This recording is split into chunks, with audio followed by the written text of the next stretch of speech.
माँ चंद्रघंटा। शारदीय नवरात्रि के तीसरे दिन माँ दुर्गा के तीसरे स्वरूप माँ चंद्रघंटा की पूजा अर्चना का विधान है। माँ चंद्रघंटा अपने मनमोहक रूप के लिए प्रसिद्ध है। देवी भगवती पुराण में माँ दुर्गा के तीसरे स्वरूप माँ चंद्रघंटा के स्वरूप के बारे में बताया गया है।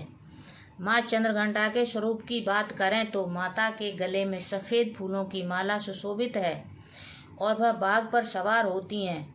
माँ चंद्रघंटा की 10 भुजाएं हैं, जिनमें कमल, धनुष, बाण, खड्ग, कमंडल, तलवार, त्रिशूल, गदा सहित अन्य दिव्य अस्त्र हैं। उनके सिर पर अर्धचंद्र स्थित होने के कारण उन्हें चंद्रघंटा कहा जाता है। शारदीय नवरात्रि के तीसरे दिन माँ चंद्रघंटा की पूजा करने से व्यक्ति के भीतर का भय समाप्त होता है और शत्रुओं पर विजय प्राप्त होती है। इसके अलावा कुंडली में शुक्र की स्थिति भी मजबूत होती है। इसलिए नवरात्रि के तीसरे दिन माँ चंद्रघंटा की विधिवत पूजा करने के साथ साथ व्रत कथा का पाठ अवश्य करना चाहिए। ऐसा करने से शुभ फल की प्राप्ति होती है। आइए अब जानते हैं माँ चंद्रघंटा की व्रत कथा। पौराणिक कथाओं के अनुसार जब महिषासुर ने अपनी अपार शक्ति के बल पर तीनों लोकों में उत्पात मचाना शुरू किया, तब उसका अहंकार इतना बढ़ गया कि उसने स्वयं को अजेय मान लिया। उसने इंद्रदेव को परास्त कर स्वर्गलोक पर अधिकार कर लिया और देवताओं को चारों ओर से त्रस्त कर दिया। उसके अत्याचार से न केवल देवता बल्कि मानव और ऋषि मुनि भी भयभीत होने लगे। चारों ओर हाहाकार मच गया और धर्म व्यवस्था पूरी तरह अस्त व्यस्त हो गई।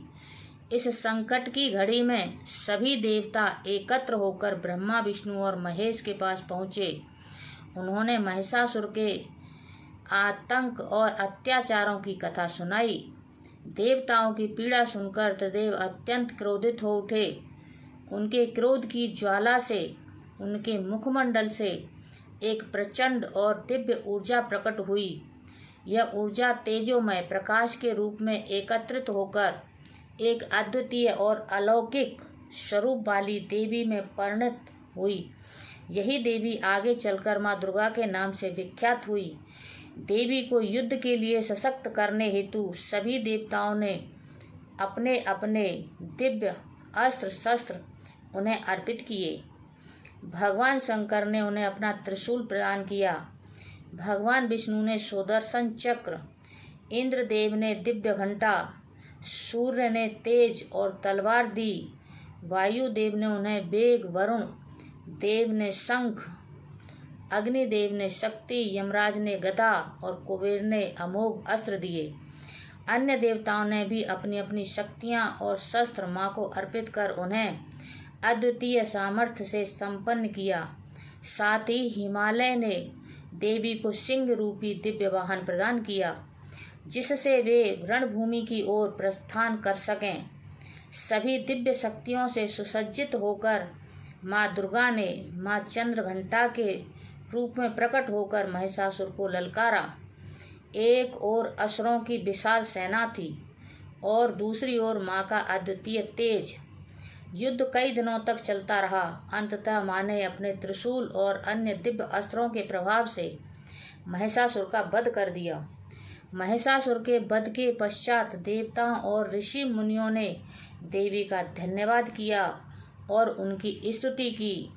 देवताओं को उनके भय से मुक्ति मिली और तीनों लोकों में शांति और धर्म की पुनः स्थापना हुई।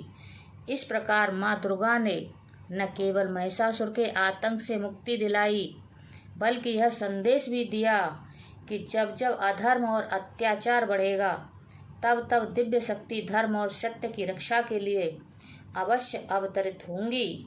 जय माता दी। हर हर महादेव।